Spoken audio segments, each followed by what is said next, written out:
நீங்கள் வந்து மத்தியில் போராடிட்டு இருக்கக்கூடிய அந்த சிஜேபி இயக்கத்தினுடைய போராட்டத்துக்கு ஆதரவுன்னு சொல்லிட்டு, ஆனால் இங்கே நீங்கள் என்ன சொல்கிறீங்க, நீட் பேன் நீட்டுங்கிறீங்க. அவங்க ரிஃபார்ம் நீட்டு, நீங்க பேன் நீட் கேட்டா நாங்க 10 வருஷமா இதை தான் நான் தெளிவா சொல்றேன். நீட்டை பேன் பண்றதுக்கு உண்டான வல்லமை யாருக்கிட்டையும் இங்க இல்ல.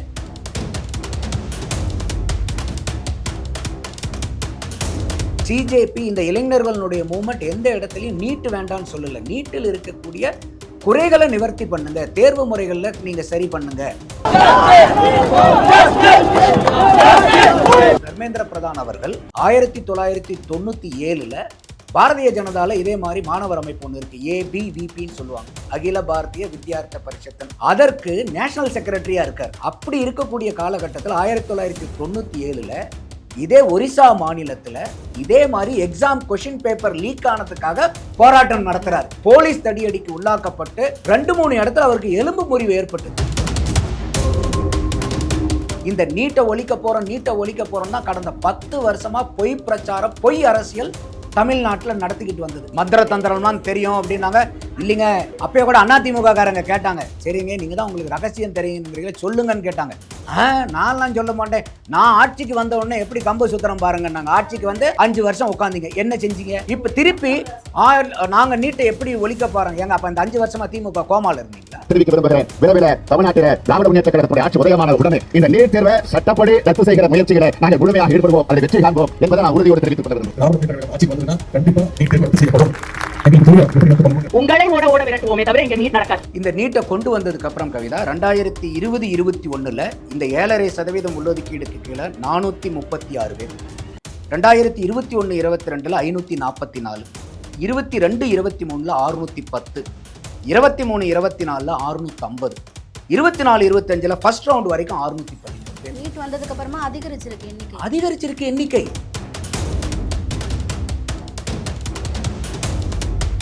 இந்த அரசாங்க பள்ளிக்கூடத்தில் தரம் இல்லாம பண்ணி, அரசாங்க பள்ளி மாணவர்கள்னாவே ஒரு கவர்மெண்ட் ஸ்கூலா அப்படின்னு பார்க்க வச்சது யாரு? இது வரைக்கும் நீங்க ஆண்டவர்கள் தானே. அப்ப இப்ப கூட இந்த காணொலியை பார்க்க நினைச்சுன்னா நமக்கு தாவேக்கா அவனுடைய அரசாங்கத்துக்கு நம்மளுடைய வேண்டுகோள், இதையெல்லாம் நீங்க சீரமைங்க. நீங்க மக்கள்கிட்ட உண்மையும் புரிதலையும் ஏற்படுத்தாமையே அவங்கள வந்து ஒரு மோடி மஸ்தான் வேலை மாதிரி இப்படி அப்படின்னு ஜீம்பூம்பா காமிச்சு மயக்கத்திலே வச்சு நீட் அரக்கனே கொண்டு போகும்போது நான் தான் சொன்னது, வந்தது என்னமோ அரக்கனா தான் வந்துச்சு. ஆனா இப்ப ஏழை மாணவர்களுக்கு, ஏழை பெற்றோர்களுக்கு அது தேவதையா உட்கார்ந்துருக்கு.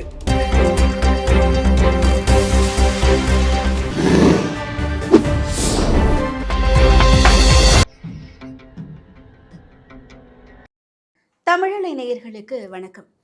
இன்றைய நேர்காணலில் நம்மோடு இணைந்திருக்கக்கூடியவர் அரசியல் விமர்சகர் திரு நந்தகுமார் அவர்கள். வணக்கம் சார். வணக்கம் கவிதா.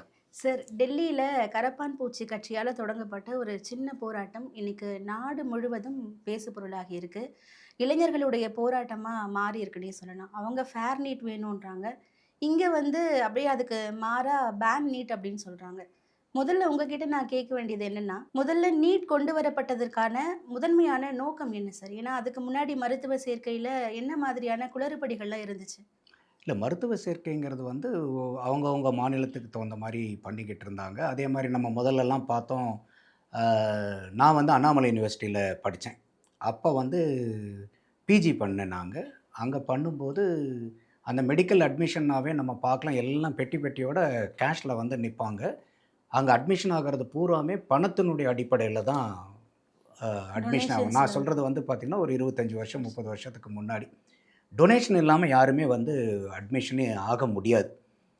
நிறைய இடத்துல இந்த மாதிரி சில குளறுபடிகள் இருந்துச்சு. மருத்துவ படிப்புங்கிறதே வந்து ஒரு பிரதானமாக ஒரு பணக்காரர்கள் மட்டுமே படிக்கக்கூடிய, பணம் இருந்தால் தான் நீங்கள் படிக்க முடியும்.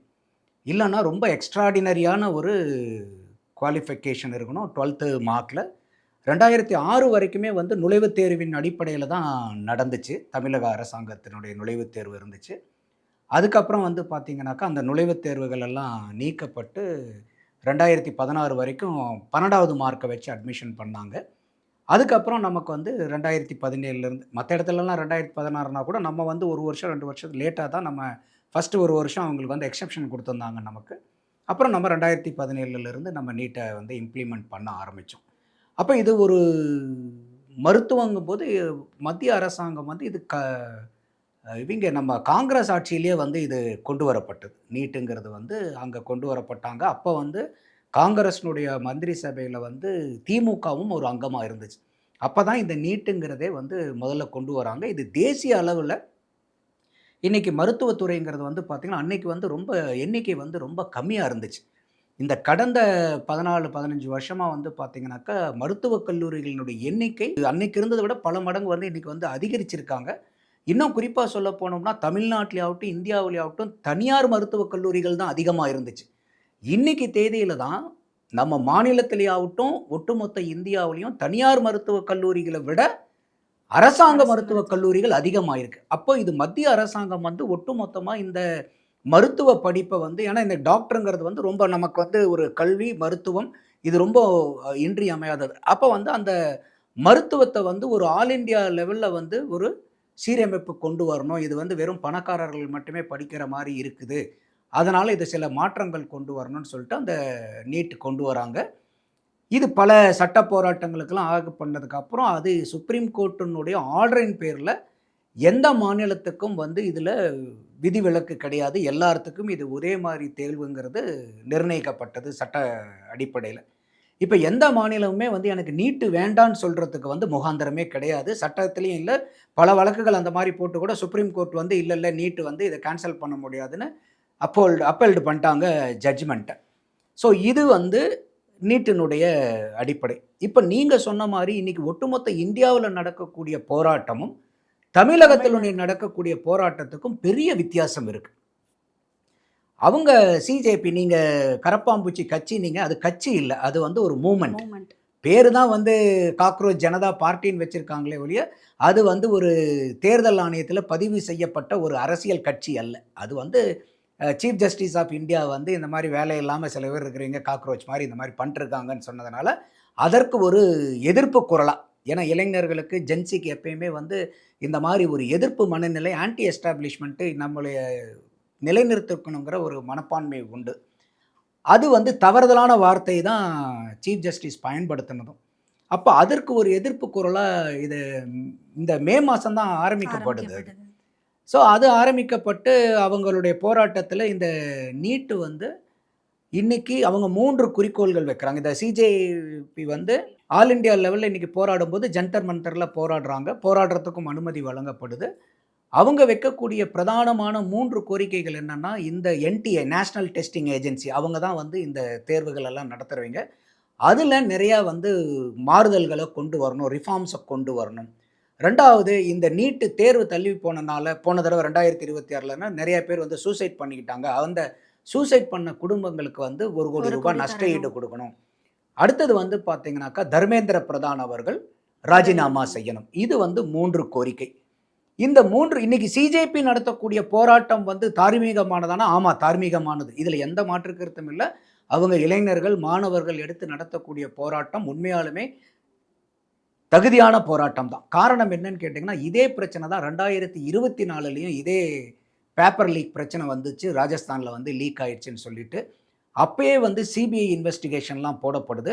சிபிஐ இன்வெஸ்டிகேஷன் போட்டு எல்லாம் விசாரிச்சு ஒரு 155 மாணவர்கள் வந்து இதில நேரடியா பயனடைஞ்சிருக்காங்கன்னு சொல்லி, அது கோர்ட்லலாம் போயிட்டு அந்த டெஸ்ட் வந்து அப்ப இது ஆல் இண்டியா லெவல்ல வந்து சிஸ்டமிக்கா லீக்கேஜ் இல்ல. லோக்கலைஸ்டு லீக்கேஜ் தான் இருக்குன்னு சொல்லிட்டு, அன்னைக்கு 2024ல சுப்ரீம் கோர்ட் வந்து இந்த தேர்வ ரத்து செய்யல. அந்த பகுதிக்கு மட்டும் தான் இதா இருக்க ஒழிய, இது வந்து ரிசல்ட் வந்து வித்ஹெல்ட் பண்ணல. அப்போ இந்த 155 மாணவர்கள் மேல ஒட்டுமொத்தமா அவங்களுடைய மார்க்கையும் அவங்க நிராகரிக்கல. இது அந்தந்த இது ஏன்னா சிபிஐ சொல்லியிருக்காங்க. அவங்க விசாரணையில இந்த 155 மாணவர்கள் பலனடைஞ்சிருக்காங்க இந்த பேப்பர் லீக்குனால அப்படின்னு சொல்லிட்டு, அது சட்டப்பூர்வமா அவங்கவங்க என்னென்ன நடவடிக்கை எடுக்கணுமோ எடுத்துக்குங்கன்னு விட்டுட்டாங்க. அதுக்கப்புறமே அந்த அந்த காலகட்டத்திலேயே வந்து பார்த்தீங்கன்னாக்கா, டாக்டர் ராதாகிருஷ்ணன் அவர்கள் முன்னாள் இஸ்ரோவினுடைய முன்னாள் தலைவர். அவருடைய தலைமையில வந்து ஒரு கமிட்டி வந்து கமிஷன் ஃபார்ம் பண்றாங்க இந்த பிரச்சனைகள ஆராயறதுக்காக. அவங்க எல்லாத்தையுமே தீர்க்க விசாரிச்சு ஆராய்ந்து ஒரு 101 ரெக்கமெண்டேஷன்ஸ் குடுக்குறாங்க. இதுல என்னென்னலாம் மாறுதல் கொண்டு வரணும்?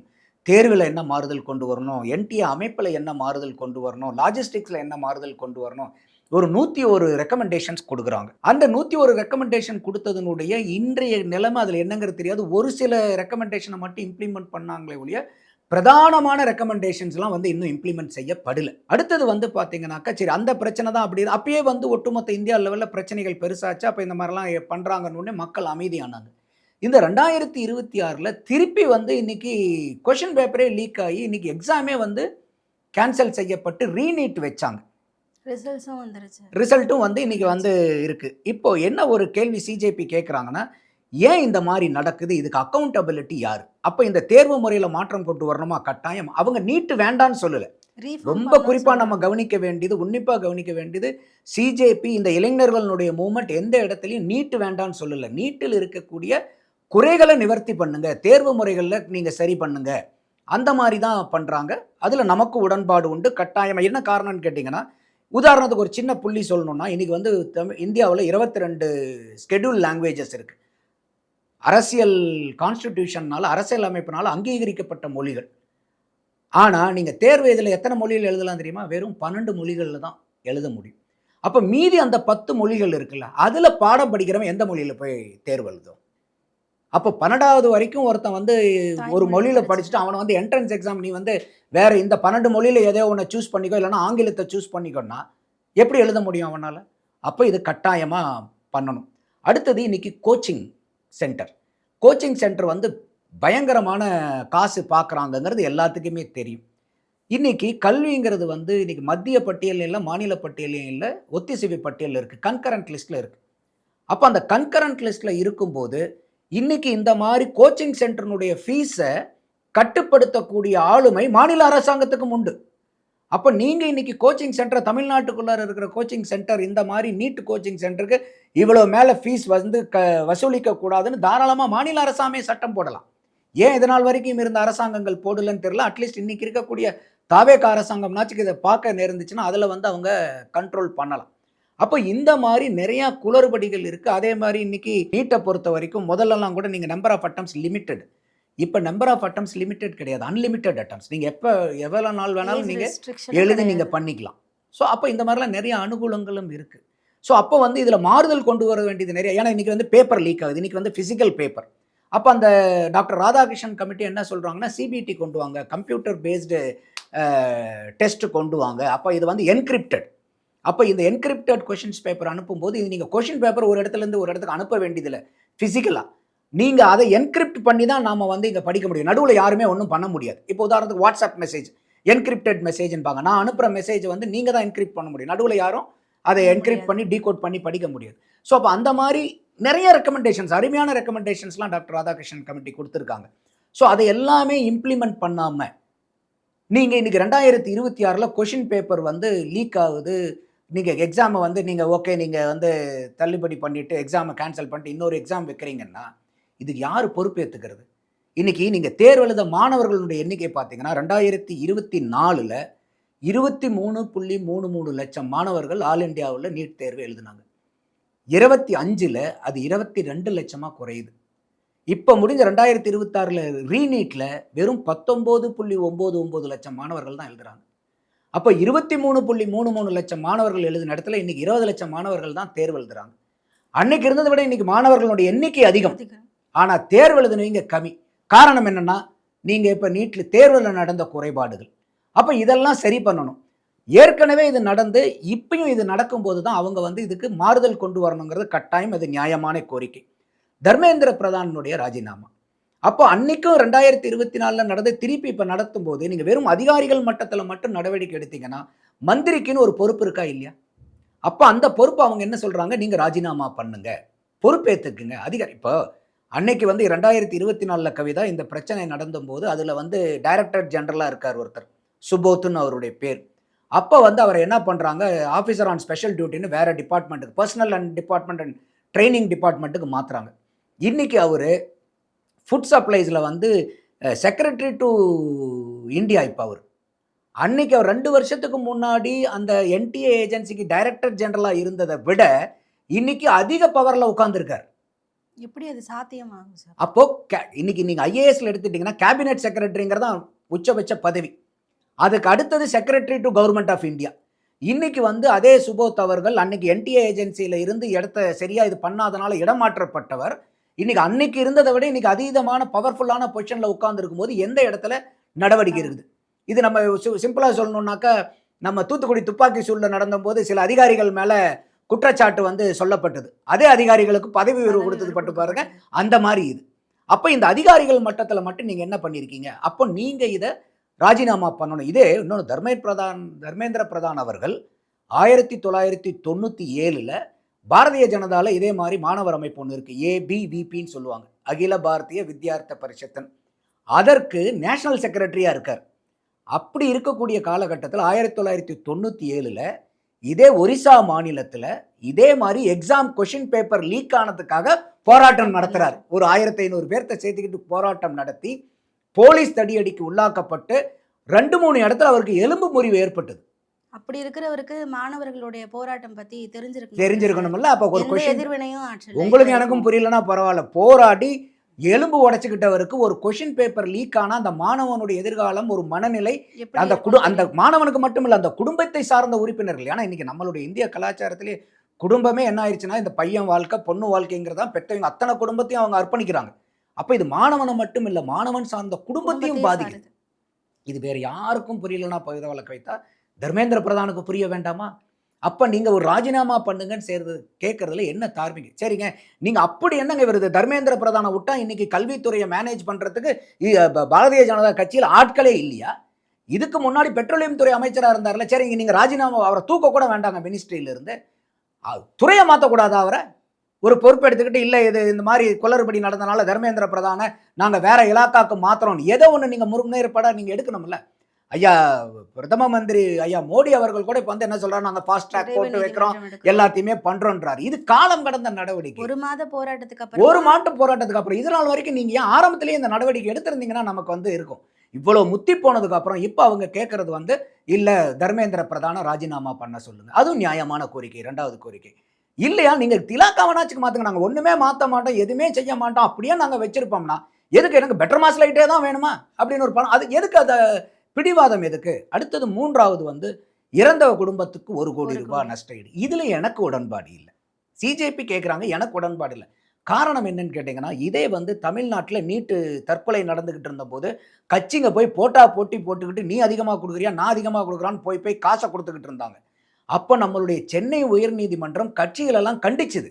நீங்கள் போய் கட்சிக்காரங்க பூரா வந்து தற்கொலை பண்ணிக்கிறவங்களுக்கு போய் நீங்கள் காசை கொடுத்து தற்கொலையை ஊக்குவிச்சுக்கிட்டு இருக்கீங்களான்னு கேட்டாங்க. அப்போ இந்த இதுக்கு வந்து தீர்வு வேணுமே ஒழிய காசு வேண்டியது இல்லை. அது கொடுக்குறாங்க கொடுக்கல அடுத்தது, அது வந்து எனக்கு ஒரு பிரதான கோரிக்கையாக இல்லை. அப்போ இந்த 3 கோரிக்கைகள் முக்கியமான கோரிக்கைகளில் இந்த 1க்கு மட்டும் எனக்கு உடன்பாடு இல்லை. மீதி 2 எக்ஸாமினேஷன் ரிஃபார்ம்ஸ் கொண்டு வரணும், கட்டாய தேவை.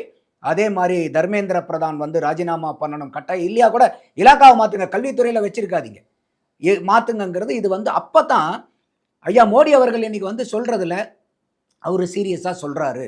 நம்மளுடைய கோரிக்கையை ஏற்றுக்கிட்டு நமக்கு இந்த கோரிக்கைகளை செஞ்சு கொடுக்குறாங்க. அப்போ இது 1 கோடி ரூபாய் கொடுக்கணும்னா கூட மத்திய அரசாங்கம் கொடுத்துட்டு போகலாம். ஆனால் எனக்கு உடன்பாடு இல்லைன்னு சொல்கிறேன்.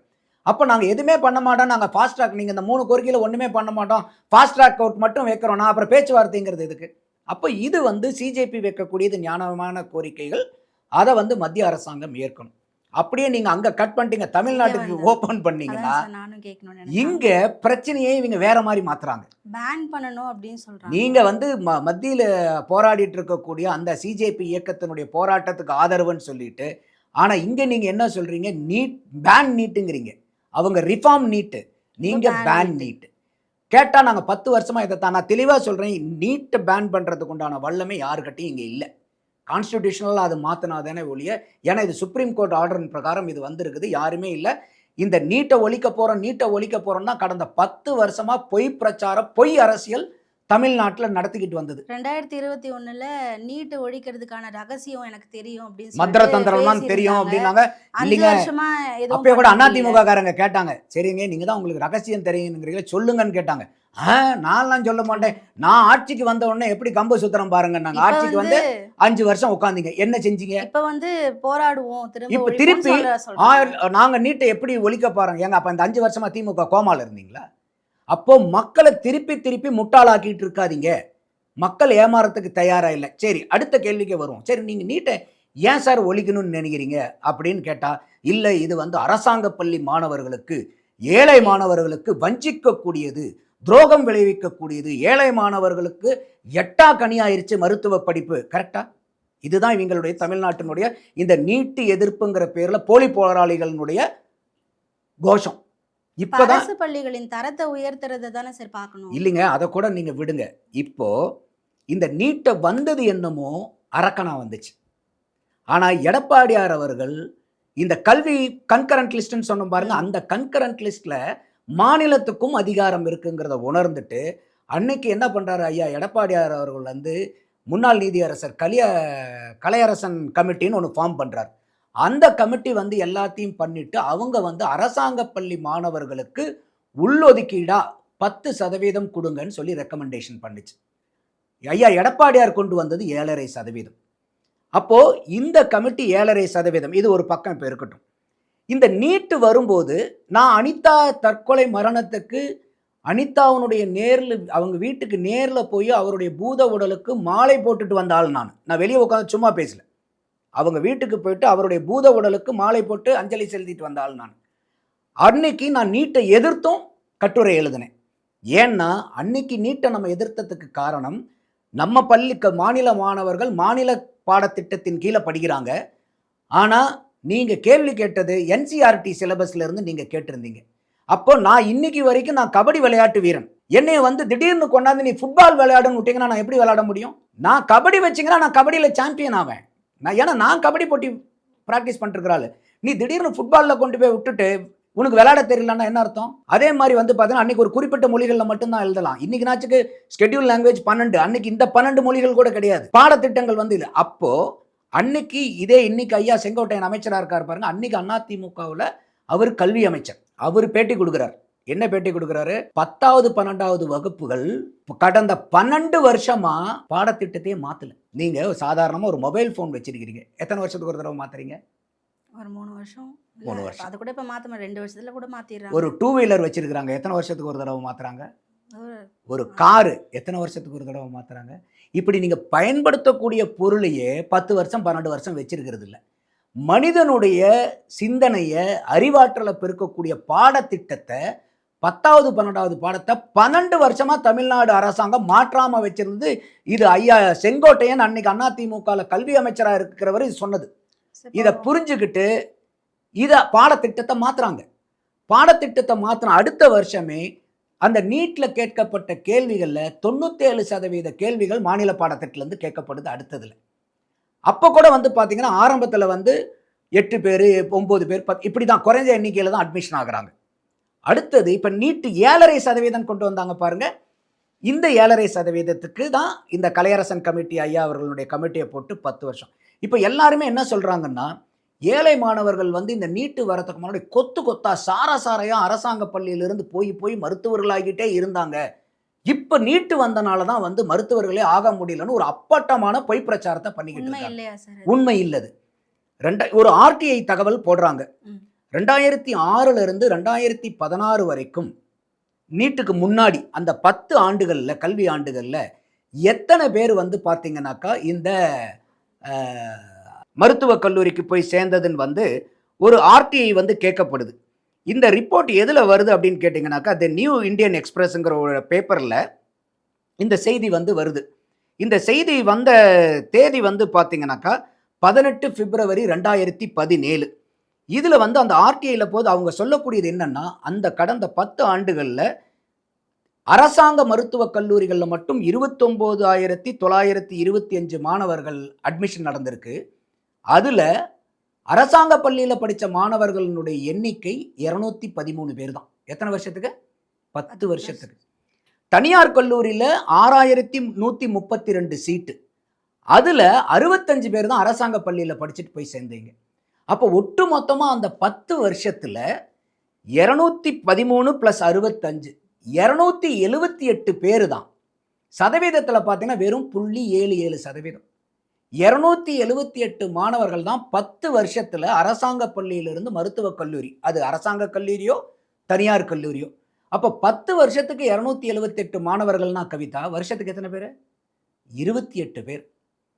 28 பேர் தான் அரசாங்க பள்ளியில படித்த மாணவர்கள் வருடத்திற்கு டாக்டராக முடிஞ்சது நீட்டுக்கு முன்னாடி. இன்னைக்கு இந்த நீட்டு வந்ததுக்கு அப்புறம் இன்னைக்கு சற்றேறக்குறைய இந்த 7.5% உள்ளொதுக்கீடுக்கு அப்புறம் வருஷத்துக்கு 650 to 700 மாணவர்கள் இன்னைக்கு மருத்துவக் கல்லூரி தனியார்லையோ கவர்மெண்ட் காலேஜிலோ நீங்கள் வந்து இங்கே அரசாங்க ஸ்கூலில் படிக்கக்கூடிய மாணவர்கள் வருடத்துக்கு 650 பேர். இதுக்கும் வந்து பார்த்தீங்கன்னா எக்ஸாக்டாக புள்ளி விவரம் ஆண்டு கணக்கில் யார் யார் போனாங்கன்னு எத்தனை பேர் போனாங்கன்னு சொல்லணும்னா, இந்த நீட்டை கொண்டு வந்ததுக்கு அப்புறம் கவிதா 2020-21 இந்த 7.5% உள்ளொதுக்கீடுக்கு கீழே 436 பேர், 2021-22 544, 22-23 610, 23-24 650, 24-25 ஃபர்ஸ்ட் ரவுண்ட் வரைக்கும் 613 பேர். நீட் வந்ததுக்கு அப்புறமா அதிகரிச்சிருக்கு எண்ணிக்கை. நான் அதனால தான் சொன்னேன், நீட்டு வந்தது என்னமோ அரக்கனா வந்துச்சு. ஆனால் எடப்பாடியார் அவர்கள் இந்த பாடத்திட்டத்தை மாற்றி இந்த 7.5% அரசாங்க பள்ளி மாணவர்களுக்கு உள்ளொதுக்கீடு கொடுத்தனால அரக்கனா வந்த நீட்டு இன்னைக்கு தேவதையா மாறி இருக்கு. 10 வருஷத்துல 278 பேர், இன்னைக்கு வருஷத்துக்கு 650 பேர் போறாங்க. இதுல மட்டும் இன்னொரு என்னன்னா, இந்த மாதிரி அரசாங்க பள்ளியில படிச்ச மாணவர்கள் இன்னைக்கு அரசாங்க கல்லூரிக்கு மட்டும் இல்ல, தனியார் கல்லூரியிலையும் அவங்க போய் சேர்றாங்க பாருங்க. 5 நயா பைசா அவங்க ஃபீஸ் கட்ட வேண்டியதில்லை. அந்த ஃபீஸை பூரா தமிழக அரசாங்கம் கட்டுது. இந்த உண்மை எத்தனை பேர்த்துக்கு நீங்க எடுத்து சொல்லியிருக்கீங்க இது வரைக்கும்? சரி, இப்போ நீட் வந்து பேன் பண்ணணும்னு திமுக தான் தொடர்ந்து குரல் கொடுக்கிற மாதிரி ஒரு பிம்பம் இருக்கு. ஆனா நீட்டுக்காக பண்ணது அண்ணா திமுக தான். திமுக எதுவுமே பண்ணல அப்படி ஒண்ணும் பண்ணல. இன்னைக்கு அண்ணா திமுக ஆட்சியில தான் 11 மருத்துவக் கல்லூரிகளையும் ஐயா எடப்பாடியார் வந்து கொண்டு வந்தாரு. அந்த மாதிரி அந்த 5 ஆண்டுகள் 11 மருத்துவக் கல்லூரி எந்த மாநிலத்துக்கும் கொடுத்ததில்லை. தமிழகத்துக்கு கொடுக்குறாங்க. மருத்துவ சீட்டு இன்னைக்கு சற்றேறக்குரிய 14,000 சீட்டு வெறும் எம்பிபிஎஸ் சீட் மட்டும் இன்னைக்கு தமிழ்நாட்டில் இருக்குது, எம்பிபிஎஸ் பிடிஎஸ். அப்போ இதுல வந்து நீங்க 7.5% உள்ளொதுக்கீடு. அப்போ இதுல நீங்க யோசிச்சு பாருங்க, 10 வருஷத்துல 278 பேர் போன இடத்துல எனக்கு வருஷத்துக்கு 650 பேர்த்துக்கு மேல போக முடியுதுன்னா, இந்த நீட்டு அது இல்லாம 5 நயா பைசா செலவு இல்லாம இந்த நீட்டு ஏழைக்கு சாதகமா பாதகமா? நீங்க சொல்லுங்க கவிதா. சாதகம் தான். சாதகம். அதோட இன்னொரு என்ன பொய் பிரச்சாரம் பண்ணப்படுது அப்படின்னா, நீட்டு வந்து பணக்காரர்களுக்கு மட்டுமே வந்து வாய்ப்பளிக்குது. தமிழ்நாட்டில் ஒரு பெரிய ஏழை ஒருத்தர் இருக்கார், தயாநிதி மாறன் ஒருத்தர் இருக்கார். ஒரு ஏழை, ரொம்ப மிகுந்த ஏழை. உங்களுக்கும் அண்ணன் தம்பிங்க இருப்பாங்க, நமக்கும் அண்ணன் தம்பிங்க இருப்பாங்க. நமக்கு அண்ணன் தம்பிங்களுக்கெல்லாம் ஒரு பிரச்சனைனா ஒரு 5,000 10,000க்கு பிரச்சனை வரும். சமீபமாக இந்த 2026 தேர்தலுக்கு முன்னாடி அவங்க அண்ணன் தம்பிக்குள்ளார ஒரு பிரச்சனை வந்துச்சு. கம்பெனியில் ஒரு சின்ன டிஸ்பியூட். அந்த டிஸ்பியூட்டினுடைய அளவு எவ்வளோ தெரியுமா? பத்திரிகையில் வந்தது 5,000 கோடி. அந்த அளவுக்கு ஏழைகள் அவர்கள். அவர் ஒரு பொது மேடையில் பேசுகிறாரு கவிதா, இந்த நீட்டு தேர்வில் என்னுடைய மகள் தேர்வாகாதனால இந்தியாவில் என் மகளால் மருத்துவக் கல்லூரியில் படிக்க முடியல அப்படின்னு, அதனால் எனக்கும் என் மனைவிக்கும் தகராறு வந்துச்சுன்னு ஐயா தயாநிதி மாறன் பேசியிருக்கார். அப்போது இன்னைக்கு தயாநிதி மாறன் எவ்வளோ பெரிய ஆளைன்னு இப்போ சொன்னேன். அவருனால அவர்கிட்ட இருக்கக்கூடிய பணத்தை வச்சு இன்னைக்கு இந்தியாவில் அவருடைய மகளை வந்து அந்த மகளை நம்ம இந்த உதாரணத்துக்காக எடுக்கிறதுக்காக அவங்கள காயப்படுத்தணுங்கிற நோக்கம் இல்லை, அவங்கக்கிட்ட நம்மளுடைய சிறந்தாந்த மன்னிப்புகள். ஆனால் இதை உண்மையை விளக்கிறதுக்காக அவங்கள நம்ம எடுக்க வேண்டிய கட்டாயத்தில் இருக்குது. ஏன்னா யாருடைய மனசையும் நம்ம நோகடிக்கணுங்கிறது நம்ம எண்ணம் இல்லை, உண்மையை மக்கள்கிட்ட கடத்தணுங்கிறது தான் நம்மளுடைய எண்ணம். அப்போது தயாநிதி மாறன் எவ்வளோ கோடிக்கு அதிபதின்னு தெரியும். அவருடைய பெண் குழந்தைய வந்து இன்றைக்கி நீட்டில் தேர்ச்சி விட முடியாதனால இன்றைக்கி மருத்துவம் படிக்க முடியல இந்தியாவில். எங்கேங்க இது பணக்காரர்களுக்கு பயன்படுதா? இன்றைக்கி ஆட்டோக்காரர்கள் பிள்ளை, பூக்கடை வைக்கிறவங்க பிள்ளை, இன்றைக்கி அரசாங்க பள்ளியில் நீங்கள் நீட்டு பாஸ் ஆகி அதில் தேர்வானீங்கன்னா நீங்கள் நயா பைசா இல்லாமல் நீங்கள் போய் சேரலாங்க மருத்துவக் கல்லூரியில். அப்போ நீங்கள் இப்போ இதை தெரிஞ்சுக்கிறவங்க, நீங்கள் இப்போ கவிதா நீங்கள் வந்து இப்போ நீட்டுக்கு எதுக்காக போராடுறீங்கன்னு வச்சுங்க, இந்த உண்மைகள் தெரிஞ்சால் நீங்கள் நீட்டுக்கு எகென்ஸ்டாக போராடுவீங்களா, போராட மாட்டீங்களா? நீட்டுக்கு எதிராக நான் ரிஃபார்ம் பண்ணணும் அப்படின்னு நான் கேட்பேன். நீட்டு வேண்டான்னு சொல்லுவீங்களா? வேண்டான்னு சொல்ல மாட்டேன். அதான். அப்போ இந்த ரிஃபார்மேஷன், நானே அதான் சொல்கிறேன், நிறைய ரிஃபார்மேஷன் கொண்டு வரணும். ஆனால் அதே நேரம் கல்வி தரத்தையும் உயர்த்தணும். அதனால தான் நான் சொன்னேன், செங்கோட்டையன் அவர்கள் அந்த காலகட்டத்தில் 2017 இந்த பிரச்சனை நடக்கும்போது 12 வருஷமா நீங்க 10வது 12வது திட்டத்தை மாத்தாம வச்சிருந்தீங்க. இது யாருடைய குற்றம்? அப்ப அரசாங்க பள்ளியில் படிக்கிறவங்க தகுதியான படிப்பு படிக்க வேண்டாமா? அப்போ மோசமான படிப்பையும் அவங்களுக்கு கொடுத்துட்டு கடைசியில் அரசாங்க பள்ளியில் படித்தவங்களுக்கு பூராமே வந்து அவங்க ஸ்டூடெண்ட் குவாலிட்டி சரியில்லை எப்படி சார் குவாலிட்டி சரியில்லாமல் போயிடும்? தனியார் பள்ளி மாணவனுக்கு அரசாங்க பள்ளி மாணவனுக்கு என்ன சார் பெரிய கொம்பு முளைச்சிருச்சா? தனியார் படிக்கிறவங்களுக்கு என்ன பெருசா 2 கொம்போட முளைக்கிறாங்களா அவங்க? அங்க இருக்கக்கூடிய பாடத்திட்டம் வேற, அங்க இருக்கக்கூடிய ஆசிரியர்களுடைய கல்வி கற்கும் முறை, கற்பிக்கப்படும் முறை வேற. இங்க அரசாங்க பள்ளியில வேற. இன்னைக்கு அரசாங்க பள்ளியில இருக்கக்கூடிய ஆசிரியர்கள் தனியார் பள்ளி ஆசிரியர்களை விட தகுதி வாய்ந்தவர்களா இல்லையா? கண்டிப்பா. தனியார் பள்ளியில கூட அவ்வளவு தகுதி வாய்ந்த ஆசிரியர்கள் இல்லை, அரசாங்க பள்ளியில அவ்வளவு தகுதி வாய்ந்த ஆசிரியர்கள் இருக்காங்க. ஆனால் அந்த ஆசிரியர்கள் நீங்கள் எதற்கு பயன்படுத்துறீங்க? கற்பித்தல்ல தவிர மீதி எல்லா வேலையும் வாங்குறீங்க. ஒரு 100% வேலைனா அந்த கற்பித்தலுக்கு அவங்க எவ்வளோ சதவீதம் வேலையை ஒதுக்குறாங்கன்னு பாருங்க. மீறி போனால் ஒரு 20-30%. மீதி 70% ஒர்க்கு அவங்களுக்கு கிளரிக்கல் ஒர்க்கு, சென்செக்ஸ் எடுக்கிற ஒர்க்கு, ரேஷன் கார்டு வேலை பார்க்குற ஒர்க்கு, இல்லை வந்து இந்த ஓட்டர் ஐடி பார்க்குற ஒர்க்கு, எத்தனை ஒர்க்குங்க அவங்களுக்கு? சொல்லனா வேலை. கற்பித்தல் மட்டும் நீங்கள் அரசாங்க கல்வி ஆசிரியர்களுக்கு, அரசாங்க பள்ளி ஆசிரியர்களுக்கு கொடுத்தீங்கன்னா தனியார் ஆசிரியரோட அவங்க சிறப்பாக பாடம் நடத்தலாம். விடுறீங்களா நீங்கள் அவங்கள? எதற்காக ஆசிரியர்களை பயன்படுத்திட்டீங்க? நீங்கள் ஆசிரியர் பெருமக்கள்கிட்ட போய் பேசுனீங்கன்னா அவங்க இதை விட ரொம்ப பொங்கி சொல்லுவாங்க, எங்களை எந்த அளவுக்கு வந்து நெருக்கிக்கிட்டு இருக்காங்கன்னு சொல்லிட்டு.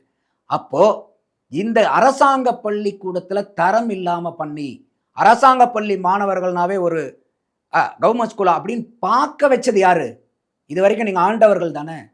அப்போ இப்போ கூட இந்த காணொலியை பார்க்க நினைச்சுன்னா நமக்கு தாவேக்காவுடைய அரசாங்கத்துக்கு நம்மளுடைய வேண்டுகோள், இதையெல்லாம் நீங்கள் சீரமைங்க. நீட்டு வேண்டாங்கிறது இல்லை, நீட்டில் ரிஃபார்ம்ஸ் கொண்டு வரணும். இப்போ போய் இந்த கம்மல் போட்டு வராத, ஏங்க இந்த ஒரு கம்மல் உள்ளார ஒருத்தன் பிட்டு வச்சு போயிட முடியுமா?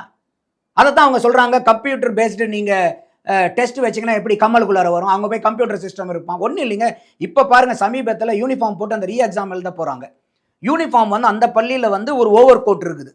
ஓவர் கோட் ஏன் போட்டு வர, இது ஏன் போட்டு வரேன்னு கேட்குறாங்க. ஏன்னா அது யூனிஃபார்முடைய ஒரு பகுதி. அதெல்லாம் தாண்டி தானே குளறி. அது வந்து பார்த்தீங்கன்னா தனியாக போடாமல் கூட சில பேர் ஸ்டிச் பண்ணிடுவாங்க இந்த இடத்துல, ஏன்னா அது மிஸ் ஆயிருங்கிறதுக்காக. அப்போ இந்த கோட்டை கழட்டிங்கன்னா நீங்கள் மேலே இருக்கிறதையும் கழட்டணும். எப்படி நீங்கள் அவங்க கழட்ட முடியும்? அப்போ இதெல்லாம் தான் ஏகப்பட்ட பிரச்சனை. அப்போ நீங்கள் தும்ப விட்டு வாழை பிடிக்கிற கதையா? இந்த யானை மணி அடிச்சுக்கிட்டு டங்கு டங்குன்னு போகும், அதையெல்லாம் விட்டுருவாங்க. பூனை பதுங்கி பதுங்கி போகும், அதை கூட தலையில் பிடிக்க மாட்டாங்க. எலியில வாழை மட்டும் பிடிச்சிட்டோம் கத்துவாங்க. அப்போ இத்தனை ஓட்டம் இருக்குது. இதெல்லாம் பண்ணாமல் நீங்கள் வந்து நாங்கள் வந்து வேற ஏதாச்சும் பண்ணுறோம்னா, நீங்கள் இன்னைக்கு நீட்டுக்கு சீரமைப்பு வேணும், கட்டாயமாக வேணும். இன்னைக்கு தேர்வு கண்டக்ட் பண்ணுற அதில் வந்து அவங்களே ரெக்கமெண்டேஷனோட என்ன சொல்கிறாங்க, இது அரசாங்க கல்லூரிகளில் மட்டும் நீட்டை நடத்துங்க, தனியார் இதில் நீட்டை நடத்தாதீங்க. இன்னைக்கு வரைக்கும் அதை நடத்துகிறாங்களா? அப்படி எவ்வளவு நான் தான் சொல்கிறேன், அந்த டாக்டர் ராதாகிருஷ்ணன் கமிட்டியில் 101 எக்ஸலண்ட் ரெக்கமெண்டேஷன்ஸ் கொடுத்துருக்காங்க. அதையெல்லாம் இன்னைக்கு இருக்கக்கூடிய மத்திய அரசாங்கம், ஏன்னா இந்த 2024 பிரச்சனைக்கு அப்புறம் தான் அதெல்லாம் கொடுக்கப்படுது. என்ன இது வரைக்கும் நீங்கள் நடைமுறைக்கு கொண்டு வந்திருக்கீங்க? எதையுமே பண்ணல. சும்மா நீ ட்ரெஸ் இந்த ட்ரெஸ்ஸை போட்டு வராத, அதை போட்டு வராத, செருப்பு இப்படி போட்டு வா, கம்மல் இப்படி போட்டு வா, கடுக்கணை இப்படி போட்டு வா, பொட்டு இப்படி வைக்காத. இதுலேயாங்க நீங்கள் வந்து பிட்டு ஒருத்தன் கொண்டு வந்துடுவான். ஒரு ஒரு காமன் சென்ஸ் வேண்டாம்? அப்போ இதையெல்லாம் உங்களுக்கு பேப்பரே லீக் ஆகுது இன்னைக்கு. இப்போ நீங்கள் போட்டு வர இந்த மேலே இருக்கக்கூடிய கோட்டு, நீங்கள் வரக்கூடிய இதெல்லாம் தான் கெட்டு போச்சா? அதனால தான் நம்மளே கேட்குறது, நீட்டில் சீர்திருத்தம் வேணுமா? கட்டாயம் வேணும். ஆனால் இங்கே தமிழ்நாட்டில் ஒரு பொய் பிரச்சாரத்தை பண்ணி நீட்டு ஏழை மாணவர்களுக்கு எதிரானது, பணக்காரர்களுக்கு மட்டுமே சாதகமானதுன்னு சொல்லி, நான் ஏற்கனவே ஐயா விஜய் அவர்களுக்கு நம்ம ஆரம்பத்திலேயே சொல்லியிருந்தோம், இந்த 5 வருஷமாக பதுங்கி இருந்த போராளிகள் பூராமே, கோமாளந்த போராளிகள் பூராமே கலர் கலராக டிசைனாக வெவ்வேறு ரூபத்தில் வெவ்வேறு பேரில் வருவாங்க. நீங்கள் கொஞ்சம் சூதானமாக ஜாகிரதையாக இருக்கணும் அப்படிங்கிறது. இது நீங்கள் போராடுங்க. இன்னைக்கு சிஜேபிக்கு ஆதரவுன்றீங்க, சிஜேபி கேட்கக்கூடிய அந்த கோரிக்கைகளுக்கு நீங்கள் போராடுங்க. இப்போ நீட்டு வேண்டாம் அதிமுகலையும் ரெசல்யூஷன் போட்டாங்க. இது இந்த 7.5% கொண்டு வந்ததுலேருந்து அதிமுக கூட இதை எடுத்து பேசலைங்க கவிதா. அன்னையிலிருந்தே நான் தான் இதை எடுத்து பேசிக்கிட்டு இருக்கேன். இந்த 7.5% வந்து ஐயா எடப்பாடியார் கொண்டு வந்து எந்த அளவுக்கு வந்து ஒரு சாதகமானதுன்னு, எப்படி அனிதாவுடைய மரணத்துக்கு போயிட்டு வந்து நீட்டு கூடாதுன்னு ஒரு கட்டுரை எழுதணும், அதே மாதிரி ஐயா எடப்பாடியார் 7.5% ஒதுக்கீடு கொண்டு வந்ததுக்கு அப்புறம் நீட்டு ஏன் தேவைன்னு நான் 2வது கட்டுரை எழுதியிருக்கேன் என்னுடைய பிளாக் ஸ்பாட்ல, நந்தா தேடை பிளாக் ஸ்பாட்ல. அப்போ நமக்கு ஒரு மாறுதல்னு வரும்போது அதை வரவேற்கணுமா இல்லையா? ஆனா இவங்க ஆட்சியில வந்து நீட் விலக்கு மசோதா எடுத்துட்டு வந்தாங்க, ஆனா ஆளுநர் வந்து ஒப்புதல் கொடுக்கல. அதிமுக ஆட்சியிலையும் செஞ்சாங்க, அதை திமுக ஆட்சியிலையும் 2 தடவை செய்யப்பட்டது. வாங்கினாங்க எல்லார்கிட்டையும். அப்ப அதெல்லாமே வெறும் கண்துடைப்பு போலி அரசியல். இது திருப்பி இன்னும் 5 வருஷம் வந்து ஏற்கனவே இந்த அரசியல் கட்சிகள் தமிழ்நாட்டில் நீட்டு வேண்டாம் நாங்கள் ஒழிச்சிரும் ஏமாத்துற மாதிரி இன்னைக்கு இருக்கக்கூடிய அரசாங்கமும் அந்த பொய் அரசியலுக்குள்ளார போகாதீங்க. இந்த நீட்டு தேர்வுல சீர்திருத்தம் என்னென்ன வேணுங்கிறத கொண்டு வாங்க. அதே மாதிரி இப்போ நம்ம வந்து இப்போ இன்னைக்கு இருக்கக்கூடிய அரசாங்கத்துக்கு என்ன வேண்டுகோள்னா, ஐயா கலையரசன் கமிட்டி, ஜஸ்ட் நீதியரசர் கலையரசனுடைய கமிட்டி வந்து பரிந்துரை செய்யப்பட்டது 10%. ஐயா எடப்பாடியார் கொடுத்தது 7% தான். இந்த 7.5 10 நாங்க கொடுப்போம்னு சொல்லிட்டு திமுகவுடைய 2021 தேர்தல் வாக்குறுதியில் இருக்குது. ஆனா 5 வருடங்களா அது எதுவுமே ஒண்ணுமே பண்ணல. 332வது வாக்குறுதி நாங்க வந்தோம்னா அதுல என்ன சொல்லியிருக்காங்க, அரசாங்க பள்ளிகள்ல மட்டும்தான் இருக்கு, அரசாங்க உதவி பெறும் பள்ளிகள்ல இந்த 7.5% இல்ல, அவங்களையும் சேர்த்து இது 7.5 நாங்கள் 2.5% கூடுதலாக கொடுப்போம்னாங்க. அதை இந்த அரசாங்கம் நீங்க செய்யுங்கன்ற என்ன தாவேக அரசாங்கம். அப்ப 7.5% திமுக நாங்க கொடுக்குறோம்னு சொல்லி ஏமாத்தினதை நீங்க அந்த 10% கொடுத்தீங்கன்னா இன்னைக்கு வந்து ஒரு 700 மாணவர்கள் ஏழை மாணவர்கள் போற இடத்துல இன்னும் வந்து ஒரு 200 மாணவர்கள் கூட வருவாங்க. அப்ப 5 வருஷத்துல வருஷத்துக்கு 200 மாணவர்கள், இன்னும் ஏழை மாணவர்கள் இந்த 5 ஆண்டுகள்ல ஒரு 1000 ஏழை மாணவர்கள் மருத்துவரா வர்றதுக்கு எவ்வளவு பெரிய அரிய வாய்ப்பு இல்லையா? அப்ப அந்த 7.5% 10% உயர்த்தி கொடுங்க. ரெண்டாவது, இன்னைக்கு வந்து பாத்தீங்கன்னா பாண்டிச்சேரியில 10% இருக்கு, மத்திய பிரதேசில் 5% உள்ளொதுக்கீடு வச்சிருக்காங்க. இப்ப பாண்டிச்சேரியில கூட 1ஆவதுல இருந்து நீங்க 12ஆவது வரைக்கும் அரசாங்க பள்ளியில படிக்கணும். தமிழ்நாட்டில் 7ஆவதுல இருந்து நீங்க 6ஆவதுல இருந்து 12ஆவது வரைக்கும் நீங்க படிக்கணும்ன்றீங்க. இப்ப இதுலயும் நமக்கு தாவேக அரசாங்கத்தினுடைய வேண்டுகோள் என்னன்னா, ஆர்டிஇன்னு இருக்கு, ரைட் டு எஜுகேஷன். அது என்னன்னா 1ஆவதுல இருந்து நீங்க 8ஆவது வரைக்கும் தனியார் பள்ளியில படிக்கலாம். அதுக்கு அரசாங்கமே உங்களுக்கு நிதி உதவி அந்தந்த பள்ளிகளுக்கு ஒரு 25% வந்து ஒதுக்கீடு பண்ணணும். ஏன்னா இது பிகாஸ் ஆஃப் டிஸ்டன்ஸ் அதெல்லாம் கால்குலேட் பண்ணி அனைவருக்கும் கல்வி உரிமை சட்டத்தில் வந்து கொண்டு வராங்க. அப்போ ஆர்டிஇ மூலியமாகவே அரசாங்கமே என்ன சொல்லுதுன்னா, நீ 8ஆவது வரைக்கும் தனியார் பள்ளியில் படிக்கிறதுக்கு அரசாங்கமே உதவி புரியும்னு சொல்றீங்க. ஆனால் இப்போ இந்த நீட் ஒதுக்கீடு நீங்கள் 6ஆவதுலேருந்து 12ஆவது வரைக்கும் நீங்கள் அரசாங்க பள்ளியில் படிக்கிறவங்களுக்கு தான் உள்ளொதுக்கீடுன்னு சொல்லுது. இது ரெண்டு முரண்பாடாக இருக்கு இல்லையா?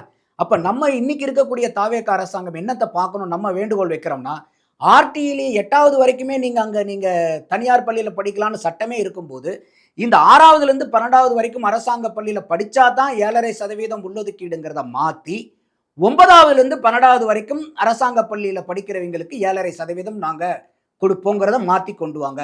அது 7.5 இல்லாமல் அதை 10ஆ உயர்த்தி கொடுங்க.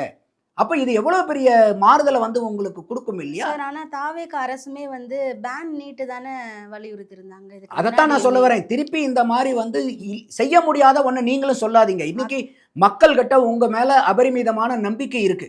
இந்த அரசாங்கம் வந்து சாத்தியமா இருக்கிறத செய்வாங்க, நல்லதை செய்வாங்க, மக்களுக்கு உண்டானதை செய்வாங்கன்னு. இப்ப இதை பார்க்கக்கூடிய எந்த நேயர்களா இருக்கட்டும், நம்ம இப்ப தெளிவா எடுத்து சொல்லியிருக்கிறோம். எந்த அளவுக்கு வந்து நீட்டு வந்து ஏழை அரக்கனா வந்த நீட்டு தேவதையா எப்படி மாறுச்சு. இன்னைக்கு இந்த உண்மைகள் எல்லாம் ஒரு ஏழை பெற்றோருக்கு, அரசாங்க பள்ளியில் படிக்கக்கூடிய பெற்றோருக்கு தெரிஞ்சதுன்னா எந்த ஏழை பெற்றோராவது போய் நீட் வேண்டான்னு போராடுவாங்களா? இது வேற எந்த மாநிலத்திலும் இந்த வசதி கிடையாது. பாண்டிச்சேரியில மட்டும் இருக்கு. அது கூட 1ஆவதுலேருந்து 12ஆவது வரைக்கும் நீங்க அரசாங்க பள்ளியில படிக்கணும். தமிழ்நாட்டில் நீங்க 6ஆவதுலேருந்து 12ஆவது வரைக்கும். இதை கூட நம்ம என்ன சொல்றோம், நீங்க ஆர்டிஐ 8ஆவது வரைக்கும் தனியார் பள்ளியில படிக்கலாம்னு சொல்றதுனால நீங்க 9ஆவதுலேருந்து 12ஆவது வரைக்கும் இதை மாத்துங்க. இந்த 7.5ங்கிறத 10ஆ உயர்த்தி கொடுங்க. ஏன்னா அந்த கமிட்டி, கலையரசன் ஐயா கமிட்டி வந்து ரெக்கமெண்ட் பண்ணது 10, அதை நீங்க உயர்த்தி கொடுங்க. அடுத்தது 3வது அழுத்தம் வந்து என்ன, 3வது என்ன பண்ணணும் தமிழக அரசாங்கம்னா, இன்னைக்கு கோச்சிங் சென்டர்ல ஏகப்பட்ட ஃபீஸ் வாங்குறாங்கிறது மறுக்க முடியாத உண்மை.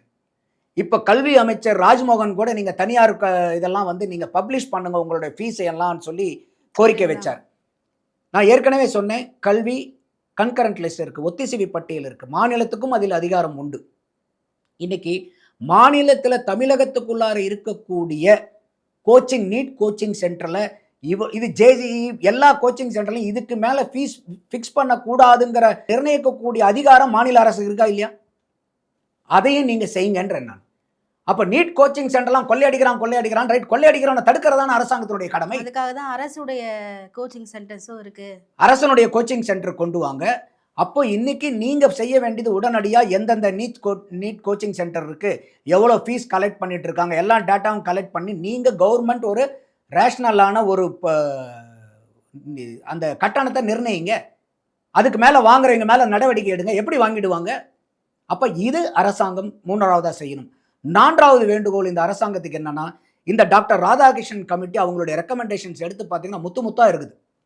அந்த டாக்டர் ராதாகிருஷ்ணன் கமிட்டியினுடைய அந்த 101 ரெக்கமெண்டேஷன்ஸையும் பரிந்துரை பண்ணி இதுக்கு நீங்க ரெசல்யூஷன் கொண்டு வாங்க. இந்த டாக்டர் ராதாகிருஷ்ணன் கமிட்டியை ரெக்கமெண்டேஷனை வந்து மத்திய அரசாங்கம் முழுக்க செய்யணும்.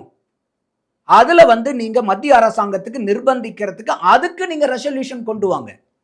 திருப்பி வந்து நீங்க நாங்க நீட்டு வேண்டான்னு நீங்களும் உங்க ஆட்சியில ரெசல்யூஷன் கொண்டு வரீங்கன்னா பிரயோஜனமே இல்லை. சார், இப்போ முன்னாடி வந்து முதல்வர் விஜய் அவர்கள் வந்து நீட்டுக்காக பேன் பண்ணணும் அப்படின்ட்டு தான் பேசியிருந்தாங்க. ஆனா இந்த போராட்டத்துல எதுவுமே பேசவே இல்லை. இதே எதிர்க்கட்சிகள் என்ன சொல்றாங்கன்னா, அவர் வந்து இரட்டை நிலைப்பாடோட இருக்கிறாரு, அப்ப நீட்டு வேணான்னாரு, இப்ப மௌனம் காக்குறாரு ராகுல் காந்தி எல்லாம் குண்டு கட்டா தூக்கிட்டு போனதுக்கு அப்புறமா அறிக்கை கொடுக்குறாரு அப்படின்னு சொல்றாங்க. ஒருவேளை முதல்வர் விஜய் அவர்களுக்கு ரிஃபார்ம்க்கும் பேன் நீட்டுக்கும் இருக்கிற நிதர்சன உண்மை வந்து புரிஞ்சிருச்சா? அதனால தான் மௌனம் காக்குறாரா? இல்ல அவங்க அவங்க வந்து இப்போ கூட அமைச்சர் ராஜ்மோகன் அவர்கள் பேசும்போது கூட இந்த போராட்டத்துக்கு நாங்க ஆதரவு கொடுக்கிறோம். எங்களுடைய கொள்கை இன்னைக்கும் நீட் வேண்டாம் தாங்கிறது தாவேகா சார்பா அமைச்சர் ராஜ்மோகன் பேசுறாரு. இப்ப நம்ம சொல்றது இந்த நீட் வேண்டான்னு பொத்தாம் பொதுவா சொல்ல வேண்டியதில்லை. இப்ப இந்த நீட்ல ரிஃபார்ம் கொண்டு வரணுங்கிறது நம்மளுடைய பார்வை. இன்னைக்கு இருக்கக்கூடிய நீட்டினுடைய வடிவம் இந்த 7.5 உள்ளொதுக்கீடு வந்தனால இன்னைக்கு தேவதையா உட்கார்ந்துட்டு இருக்கு. அரசாங்க பள்ளி மாணவர்களுக்கு, ஏழை மாணவர்களுக்கு, ஏழை பெற்றோர்களுக்கு பேருதவியா இருக்கு. இதை ஏன் நீங்க தூக்கி எறியறீங்க? இன்னும் ஏழை மாணவர்களுக்கு இதை வச்சு என்ன பயன் கொடுக்க முடியும், பயன் கொடுக்க முடியுங்கிறதுல நோக்கி பயணிங்கிறது தான் நம்மளுடைய பார்வை. ஆனா அரசாங்கம் என்ன சொல்லுது?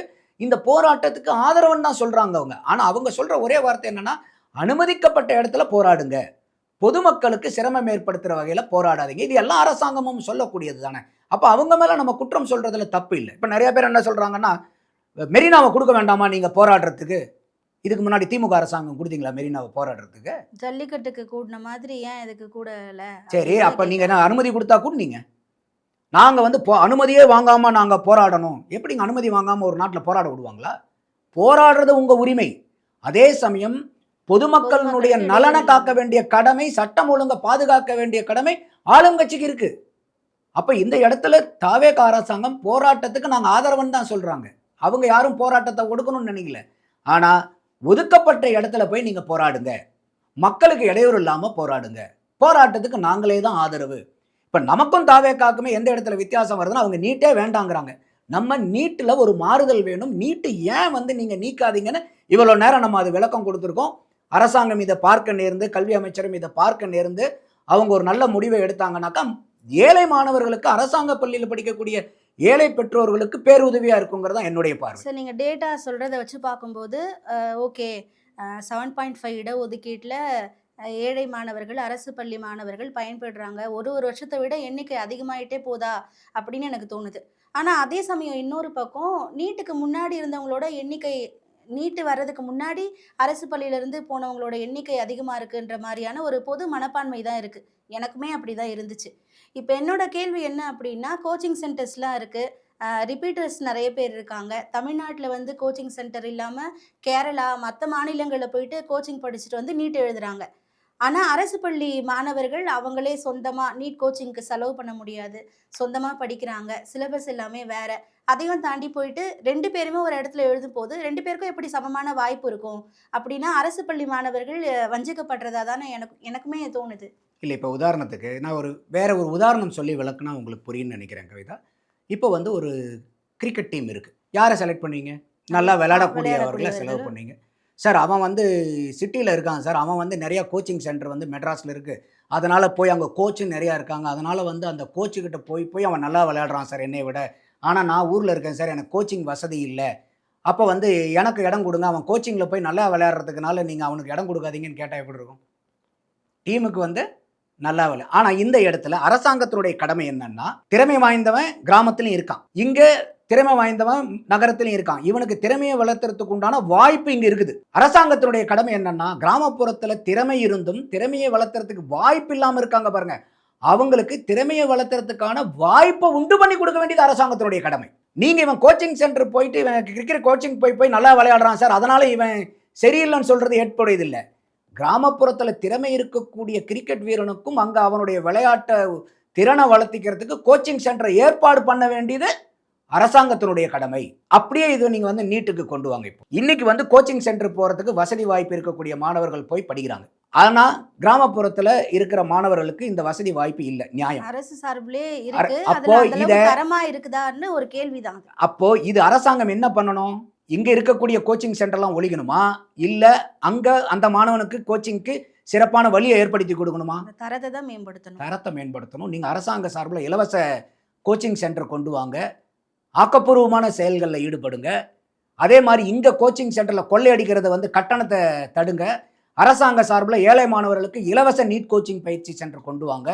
ஒரு வெளியிலிருந்து எக்ஸ்டர்னல் ஃபேக்கல்ட்டியை கொண்டு வந்து இன்னும் அதிகமான திறன் மேம்படுத்துறதுக்கு அப்போ அந்த வாய்ப்புகளை உருவாக்கி கொடுக்கறது தான் அரசாங்கத்தினுடைய கடமை. ஒரு மாணவனுக்கு, வாய்ப்பில்லாத மாணவனுக்கு திறனை வளர்த்துறதுக்கு தான் வந்து அரசாங்கம் வந்து ஒரு பிளாட்ஃபார்மை செட்டில் பண்ணி கொடுக்கணும். ஒரு இங்க நகரத்துல இருக்கிறவனுக்கு என்ன வசதி வாய்ப்பு இருக்குதோ திறனை வளர்த்துறதுக்காக, திறனை நீங்க போய் தனியா போய் இன்னைக்கு நகரத்துல இருக்கிற யாராச்சும் போய் இன்ஜெக்ஷன் போட்டு ஏத்த முடியுமா? அவன் போய் முயற்சி பண்ணணும். ஆனா அந்த வாய்ப்பு அவனுக்கு இருக்குது. ஒரு கோச்சை போய் பார்க்கறதுக்கு கிரவுண்டு அதெல்லாம் இருக்குது. அந்த மாதிரி கிராமத்துல இருக்கிற மாணவர்களுக்கும் இந்த வாய்ப்பு வசதிகளை நீங்க அதிகப்படுத்தி கொடுக்கணும். ஏன்னா அவனால இன்னைக்கு நகரத்துல வசதி வாய்ப்பு இருக்கிறவனால செலவு பண்ண முடியும், அவனால செலவு பண்ண முடியாது. அந்த இடத்துல தான் அரசாங்கம்னுடைய செயல்பாடு வேணும். அப்போ என்கிட்ட பணம் இல்லை, எனக்கு இடம் இல்லை, வாய்ப்பு இல்லைங்கிறனால ஒரு மாணவனுடைய எதிர்காலம் பாதிச்சிடக்கூடாது. அப்போ இந்த மாணவன் வந்து அப்போ கிராமத்தில் பிறந்த மாணவர்களை வஞ்சிக்க கூடாது, அதே மாதிரி நகரத்தில் இருக்கிறவங்களையும் வஞ்சிக்க கூடாது. எல்லாம் நம்மளுடைய மாணவர்கள் தான், நம்மளுடைய மாணவர்கள் தான். அப்போ அவங்களுக்கு உண்டான வாய்ப்புகளை, திறன் வளர்த்தக்கூடிய வாய்ப்புகளை சரிசமமாக உண்டு பண்ண வேண்டியதுதான் அரசாங்கத்தினுடைய கடமை. அப்போ நீங்கள் நல்ல கோச்சிங் சென்டர் கொண்டு வாங்க, நல்ல பாடத்திட்டங்களை கொண்டு வாங்க, நல்ல எந்த விதமான செலவும் இல்லாமல் இங்கே இருக்கிறவன் செலவு பண்ணி படிக்கட்டும். ஃபீஸை கூட ரெஸ்ட்ரிக்ட் பண்ணுங்க. அந்த ரெஸ்ட்ரிக்டட் ஃபீஸை கூட கட்ட முடியாத ஏழை மாணவர்கள் இருப்பாங்க, அதில் எனக்கு மாற்று கருத்து இல்லை. அந்த மாணவர்களுக்கு அரசாங்கம் அதை இலவசமாக சொல்லிக் கொடுங்க. இதை செய்ய முடியாத ஒரு அரசாங்கத்தினால தாராளமாக பண்ணலாமே. பின்ன தமிழ்நாட்டில் படிக்கக்கூடிய அத்தனை மாணவர்களுமா நீட்டுக்கு வந்து எழுத போகிறாங்க? இல்லையே.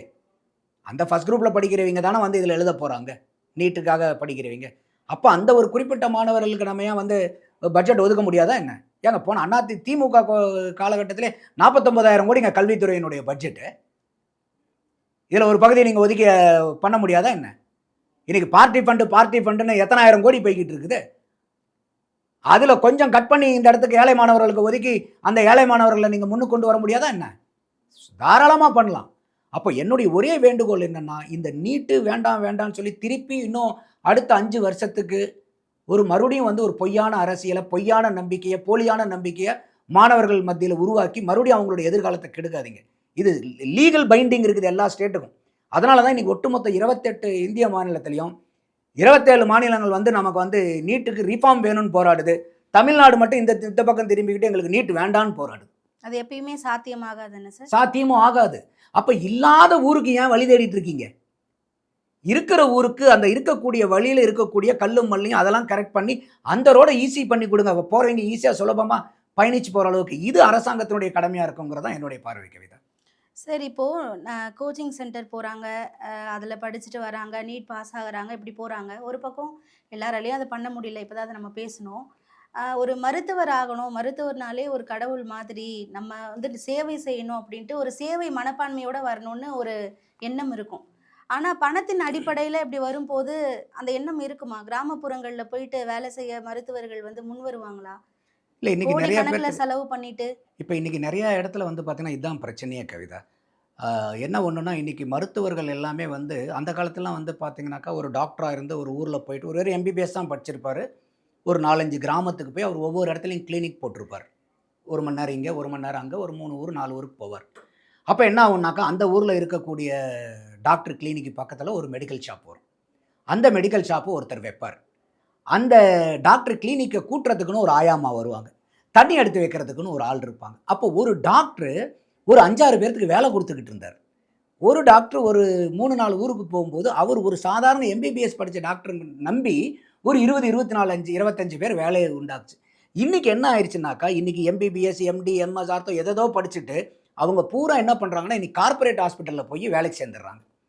ஒரு இதே மாதிரி தான் சார்ட்டர்ட் அக்கௌண்ட்ஸும், இதே மாதிரி இன்ஜினியர்ஸ், இந்த ப்ரொஃபஷனல் கோர்ஸ் படித்தவங்க பூரா அந்த காலத்தில் வேலை உருவாக்கும் தனி மனிதர்களாக இருந்தாங்க, வேலை வாய்ப்பு உருவாக்கும். இப்போ இவங்கெல்லாம் என்ன ஆகுனா கார்பரேட் எம்ப்ளாயாக மாறிட்டாங்க. இவங்களே ஒரு வேலையாளாக போனதுக்கப்புறம் இன்றைக்கி நீங்கள் பார்ப்பீங்க சென்னையை சுற்றி எவ்வளவோ கார்பரேட் ஹாஸ்பிட்டல்ஸ் இருக்குது. அவங்க பூராமே பார்த்தீங்கன்னாக்கா ஒரு டாக்டருக்கு எவ்வளோ வருமானங்கிறத பார்ப்பாங்க. இன்றைக்கி வந்து ஒரு மெஷினை வாங்கி போடுறாங்க, இந்த மெஷினுக்கு எவ்வளோ வருமானம். இந்த மாதிரி எல்லாத்தையுமே காசு பணம் துட்டு மணினே மாறி வந்துருச்சு. அப்போ இந்த இடத்துல டாக்டருங்களுடைய எண்ணம் நல்ல எண்ணமாக சேவை பண்ணலான்றதா கூட தனியார் ஆஸ்பத்திரியில் உட்காந்துட்டு நீங்கள் இந்த டெஸ்ட் வேண்டாம் அந்த டெஸ்ட்லாம் வேண்டியது இல்லைன்னா அவங்க என்ன பண்ணுறாங்க, இதுக்காக உன்னை ஆஸ்பத்திரிக்கு வச்சுருக்கேன். அப்போ இன்றைக்கி கார்பரேட்டில் வேலை செய்யக்கூடிய அத்தனை டாக்டர்களும் எந்த டாக்டர்னால எவ்வளோ வருமானம் வருதுங்கிறத கால்குலேட் பண்ணுறாங்க. Per doctor revenue, per customer revenue, per machinery revenue, per test revenue, per lab revenue, இந்த மாதிரி நிறைய மெட்ரிக்ஸ் வச்சுட்டாங்க. அப்போ இந்த இடத்துல இது வந்து ஆரோக்கியங்கிறதே இன்றைக்கி வந்து மருத்துவங்கிறதே ஒரு தொழிலாக மாறி போச்சு. சேவையாக இருந்தது இன்றைக்கி பெரிய லாபம் கொடுக்கக்கூடிய தொழிலாக மாறிடுச்சு. அதனால தான் இன்னைக்கு இந்த எல்லா அரசாங்கமும் செய்ய வேண்டியது இந்த கல்வியையும் மருத்துவத்தையும். நீங்க சாராய கடத்தை நடத்த வேண்டியதில்லை. இன்னைக்கு டாஸ்மாக கவர்மெண்ட் நடத்த வேண்டியதில்லை. இன்னைக்கு வந்து இலவசமான நல்ல தரம் வாய்ந்த மருத்துவமனைகளையும் தரம் வாய்ந்த கல்வி நிலையங்களையும் இன்னைக்கு நீங்க கேட்கலாம். என்னங்க இன்னைக்கு கவர்மெண்ட் ஹாஸ்பிட்டல் இல்லையா, கவர்மெண்ட் ஸ்கூல் இல்லையா? இருக்குது. என்னுடைய கேள்வி, எத்தனை அமைச்சர்கள் இன்னைக்கு உடம்பு சரியில்லைன்னா கவர்மெண்ட் ஹாஸ்பிட்டல் போறாங்க? முன்னாடி இருந்தது. இப்போ இது வரைக்கும் யாரையும் நம்ம அட்மிட் ஆகி பார்த்தது இல்லைன்னு வச்சுங்க இந்த ஆட்சியில். இதுக்கு முன்னாடி இருந்த ஆட்சிகள் எல்லாம் நம்ம பார்த்துருக்கோம். எத்தனை பேர் இல்லை ஆட்சியில் இருந்தீங்களோ ஆட்சியில் இல்லாதவங்களோ எத்தனை பேர் போய் அரசாங்க மருத்துவமனைகளை போய் அட்மிட் ஆகி டிஸ்சார்ஜ் ஆகி வராங்கன்னு நம்ம பார்க்குறோம். அதே மாதிரி எத்தனை அரசியல்வாதிகளினுடைய அதிகாரிகளினுடைய இன்னும் சொல்ல போனால் அந்தந்த பள்ளிகளில் ஆசிரியர்களாக இருக்கக்கூடிய பெருமக்களினுடைய குழந்தைகளே எத்தனை பேர் வந்து அரசாங்க பள்ளியில் படிக்கிறாங்க. அவங்க ஸ்கூலில் டீச்சராக இருக்கிறாங்க. அரசாங்க பள்ளியில் நான் ஒரு டீச்சர், ஆனால் என் பிள்ளைய நான் அந்த ஸ்கூலில் சேர்த்த மாட்டேன். தலைவர்களோட பேரன் பையனே வெளிநாட்டில் போய் டிகிரி. அப்போது இன்னைக்கு இலவச கல்லூரி இலவச மருத்துவமனை இருக்கா? இருக்குது. ஆனால் அது தரமானதாக இருக்கா? இல்லை. அதைத்தான் இன்னைக்கு இருக்கக்கூடிய தாவேகா அரசாங்கம் இதை சீர்தூக்கி பார்த்து இந்த கல்வி இலவசமாக இருக்கிறத மட்டும் இல்லாமல் மருத்துவம் இலவசமாக இருக்கிறதோட மட்டும் இல்லாமல் தரம் வாய்ந்த தரம் உயர்ந்த கல்வியாகவும் தரம் உயர்ந்த மருத்துவமாகவும் நீங்கள் அரசாங்கத்தினுடைய கல்வி நிலையத்தையும் மருத்துவ நிலையத்தையும் மாற்றினீங்கன்னா யாரும் இன்னைக்கு போய் தனியார் மருத்துவமனைக்கு போனதில்லை. இன்றைக்கி எல்லாருமே பாருங்கள் சம்பாதிக்கிறது பூரா சேர்த்து வைக்கணும்னு ஓடுறதை எதுக்குன்னாங்க, இந்த கல்விக்கு செலவு பண்ணுறதுக்கும் வயசான காலத்தில் எனக்கு மருத்துவ செலவுக்கும் தான் எனக்கு காசு தேவை. இப்போ எனக்கு வந்து ஒரு 25 வயசில் இருந்த ஆசாபாசங்கள் தேவைகள் இதை வாங்கணும் அதை வாங்கணுங்கிற தேவை 40 வயசில் இருக்குமா? 40 வயசில் இருக்கிற தேவை 60 வயசில் இருக்குமா? இப்போ எங்கள் அம்மாவுக்கு வந்து பார்த்தீங்கன்னாக்கா 76 வயசு. இப்போ நான் போய் அவங்க கையில் ஒரு 1 லட்ச ரூபாய் கொடுத்து அம்மா உங்களுக்கு வேணுங்கிறத வாங்கிக்கிங்க அப்படின்னா என்னத்தை போய் வாங்குவாங்க? அட போடா நான் எங்கடா வெளியே போறேன், தேவையில்லை. அப்ப வயசான காலத்துல பணம் தேவை குறைஞ்சிக்கிட்டே வருது. வயசாக இதை மக்களும் பார்க்கணும், அரசாங்கமும் பார்க்கணும். ஆனா அப்படி இருந்து என்னுடைய பிற்காலத்துல பணம் தேவைன்னு சேர்த்துறதுக்கு காரணம் என்னன்னு கேட்டீங்கன்னா, இந்த மருத்துவ எமர்ஜென்சி வந்துட்டா என் கையில் காசு வேணும். ஏன்னா இன்னைக்கு நான் ஒரு திடீர்னு எமர்ஜென்சின்னு ஒரு தனியார் மருத்துவக்கு போனோம்னா அந்த பில்லு வர்றதெல்லாம் இன்னைக்கு அதை பில்லை பார்த்தே உயிர் போயிடும் போல இருக்கு. அப்போ இந்த இடத்துல ஒரு குடும்பத்தன் எடுத்துக்கிட்டிங்கன்னா அவங்ககிட்ட உட்காந்து நீங்கள் பட்ஜெட் போடும்போதே தெரியும் அவனுடைய பெரிய பொருளாதாரம் எங்கே செலவழிக்கப்படுதுன்னாக்கா கல்வி நிலையங்கள்லையும் கல்லூரிகள்லையும் மருத்துவமனைகள்லையும் தான். இந்த செலவை நீங்கள் குறைச்சி விட்டீங்கன்னாவே சார் நீங்கள் எந்த இலவசமும் கொடுக்க வேண்டாம் சார் யாருக்கும். தாவேகா அரசாங்கத்துக்கு நான் சொல்கிறேன், நீங்கள் சொன்ன எந்த இலவசமே நீங்கள் கொடுக்க வேண்டாம். நல்ல தரமான கல்வி தரமான மருத்துவம் இலவசமாக மதிப்பு மரியாதையோட அரசாங்க பள்ளியிலையும் அரசாங்க மருத்துவமனைகளும் கிடைக்கிற அளவுக்கு பண்ணீங்கன்னாவே உங்களை காலகாலத்துக்கு தமிழக மக்கள் போற்றி பாராட்டி சீராட்டி வச்சுருப்பாங்க. அந்த இடத்துக்கு நீங்கள் கொண்டு வாங்க. அப்போ இதுதான் வந்து அரசியல்வாதிகள் பார்க்க வேண்டியது. அப்போ இன்னைக்கு மருத்துவர்களை மட்டும் குறை சொல்லி, ஏன்னா அந்த மருத்துவர்கள் பூரா இன்னைக்கு தனிப்பட்ட மருத்துவர்கள் இன்னைக்கு கார்பரேட் மருத்துவர்களாக மாறிட்டாங்க. இன்னைக்கு கார்பரேட் பூராமே அவங்க என்ன சார் சேவையாக பண்ணுறது உட்காந்துருக்காங்க கவிதா. அவங்க வந்து இன்னைக்கு கோடிக்கணக்கான பணம் செலவு பண்ணி பில்டிங்கை கட்டி அட்வர்டைஸ்மெண்ட் பண்ணி டாக்டர்களுக்கு சம்பளம் குடிச்சு வைக்கும்போது அவன் லாபம் பார்க்கறதுக்கு தானே இருக்கான். அதற்கு நிகரா இன்னும் சொல்ல போனால் அதை விட ஒரு படி மேலே தரம் வாய்ந்த மருத்துவம் தரம் வாய்ந்த கல்வியும் அரசாங்க நிறுவனங்களில் கிடைக்கும்போது நான் ஏன் வந்து புத்தி கட்டு போய் காசு செலவு பண்ணி அங்கே போகணும்? அப்போ இந்த ரெண்டையும் இந்த தாவேகா அரசாங்கம் இந்த வரப்போகிற 5 வருஷத்தில் செஞ்சு கொடுத்தாங்கன்னாவே மக்களுக்கு ஏகப்பட்ட பணம் மிச்சமாகும். நீங்கள் எந்த குடும்ப செலவு வேணால் பார்க்குறவங்க கூட கமெண்ட் பண்ணட்டும். அவங்களுடைய பிரதான செலவே எங்கன்னா படிப்புக்கும் மருத்துவத்துக்கும் தான். நீங்கள் சொல்கிற டேட்டா வச்சு பார்க்கும்போது உண்மையிலேயே அதிர்ச்சியாக இருக்குது சார். தமிழகத்தில் நீட் பற்றிய ஒரு புரிதலே இல்லாமல் இருக்கிறாங்களோ? அதை நம்ம மக்கள்கிட்ட அந்த புரிதலை ஏற்படுத்தி மக்களை நல்ல வழியில் போராட்டத்துக்கு நமக்கு எதிர்ப்பே இல்லைங்க. திருப்பி மக்கள் தவறாக புரிஞ்சக்கூடாது. போராடுறதுக்கு இப்போ நம்ம அதானே சொல்கிறோம், இந்த சிஜேபியினுடைய போராட்டத்துக்கு நம்ம ஆதரவு சொல்கிறோம்.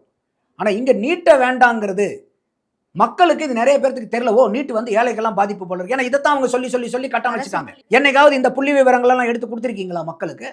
இப்போ நம்ம இந்த புள்ளி விவரங்களை கொடுத்துட்டோம். முழுசாக பார்த்த மக்கள் இதையும் பார்த்ததுக்கு அப்புறம் நாங்கள் நீட்டை எதிர்த்து போராடணும்னா தாராளமாக போராடலாம், தப்பு கிடையாது. அது அவங்களுடைய உரிமை. என்னுடைய புரிதல் வேற அவங்களுடைய புரிதல் வேற கூட இருக்கலாம். ஆனால் நீங்கள் மக்கள்கிட்ட உண்மையும் புரிதலையும் ஏற்படுத்தாமையே அவங்கள வந்து ஒரு மோடி மஸ்தான் வேலை மாதிரி இப்படி அப்படின்னு ஜீம்பூம்பா காமிச்சு மயக்கத்திலே வச்சு நீட்டு அரக்கனே கொண்டு போகும்போது நான் தான் சொன்னது, வந்தது என்னமோ அரக்கனாக தான் வந்துச்சு. ஆனால் இப்போ ஏழை மாணவர்களுக்கு ஏழை பெற்றோர்களுக்கு அது தேவதையாக உட்காந்துருக்கு. நம்ம கொடுத்த புள்ளி விவரங்களினுடைய அடிப்படையில் சரியாக புரிஞ்சுக்கணும்னு நினைக்கிறீங்க. இன்னொரு தடவை திருப்பி கூட இந்த காணொலியை பார்த்து புரிஞ்சுக்கிட்டோம். அவங்க புரிதல் இல்லாமல் இருந்தால் மற்ற மாநிலங்கள்லாம் நீட்டில் அடுத்தடுத்த கட்டத்துக்கு போவாங்க. நாம் இன்னுமே நீட் வேண்டாம் அப்படின்னு அதே நிலையில் தான் இருக்கிற மாதிரி இருக்கும். ஆமாம். சார் நிறைய தகவல்களை பகிர்ந்துக்கிட்டீங்க. நன்றி சார். நன்றி கவிதா.